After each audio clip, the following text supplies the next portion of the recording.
No.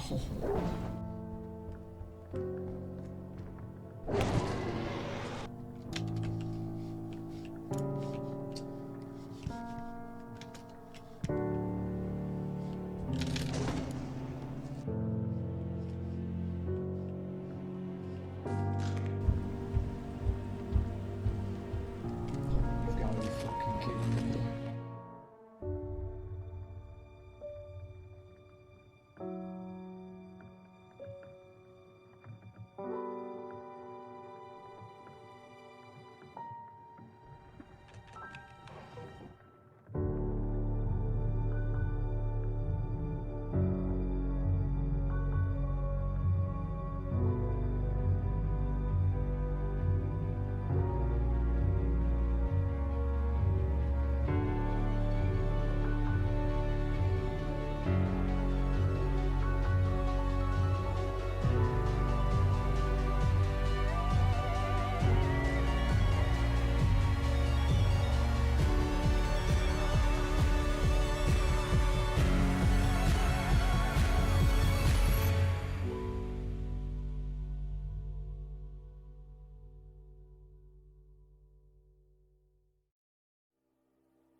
Playing Lethal Company solo is brutal.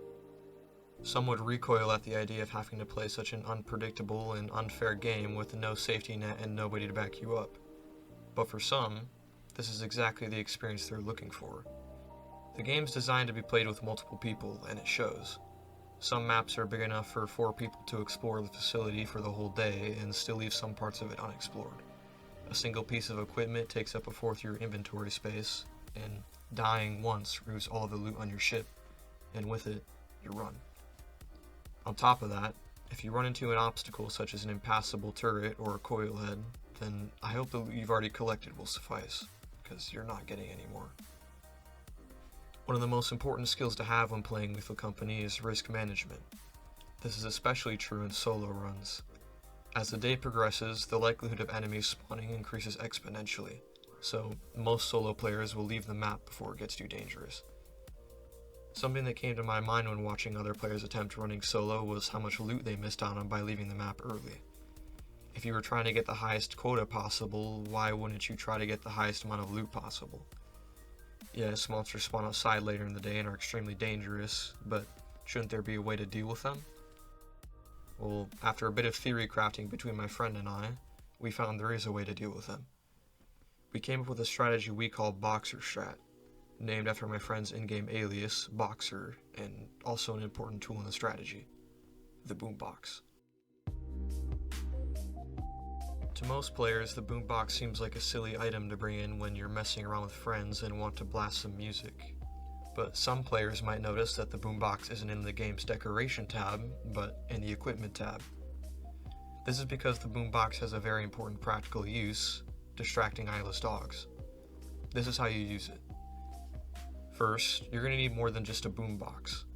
You should bring a jetpack, an extension ladder, a flashlight, a shovel, and optionally a stun grenade. It's a lot of equipment to bring up, but you do have a jetpack, and you're not exactly speed running, you're going to be trying to stay as late as the game allows you to. Here's a scenario. So you have all your loot outside, and it's getting late. It's probably about 4 to 6 p.m. Outside, a trio of enemies awaits you. The most common combination, 2 dogs and 1 giant, at around a 50% chance. Also the most difficult, excluding a worm spawn, but that's pretty rare. First, drop your loot down onto the bottom platform.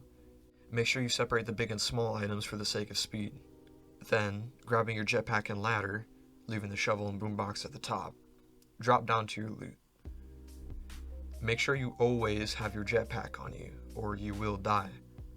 One of 3 scenarios will happen. 1, a dog hears you moving. 2, a giant is either on the platform or it spots you. Or 3, nothing spots you. If nothing spots you, continue moving your loot normally. Make sure you put your ladder here so that you can avoid the giant completely, assuming it's near your ship. If a dog spots you, wait until it gets near you, then jetpack to the main entrance. Usually it will try to run up one of the staircases. If it tries to run up this staircase, turn on the boombox, drop it here, then run to safety. If it runs up the main staircase, sprint on the platform above the ladder to cause it to try running up the other staircase. When it runs down to the bottom of the main staircase, jump down to the stairs, sprint to cause it to hear you, then quickly get back up the ladder. You can drop the boombox on top of it and it will repeatedly attack it forever, assuming you don't make any more sound. You can now quietly drop down to the bottom platform. If the dog is ever alerted by you making sound, jetpack back up and repeat the process. This will take some practice to get right. Now, if a giant spots you, attempt hiding behind the railing. The giant hasn't developed object permanence and will likely forget you existed. In the odd case that it's already on the platform, or that it is actually mentally competent, you'll have to jetpack to the top of your ship. The dogs will likely hear you, but that's okay because they can't get you there.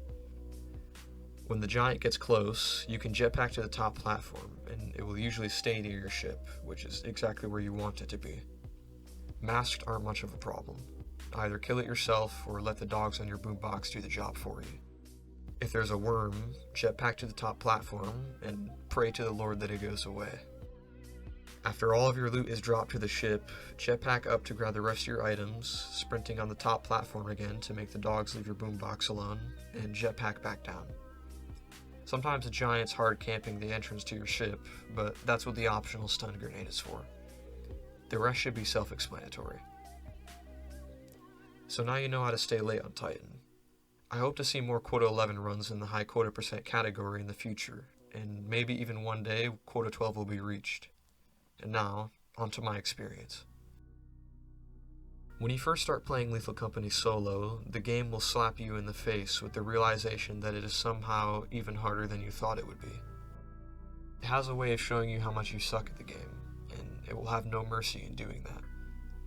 It's a game that requires a lot of focus, and one of the first things you must do is remove your lazy habits. Not checking for activity before you enter the facility, moving too quickly in an unexplored hallway, or abstaining from bracken checking for more than 2 seconds. For many hours, I struggled to get past quotas 1 and 2 while still getting a decent amount of scrap. Even when no progress was being made, there was still something that kept me going.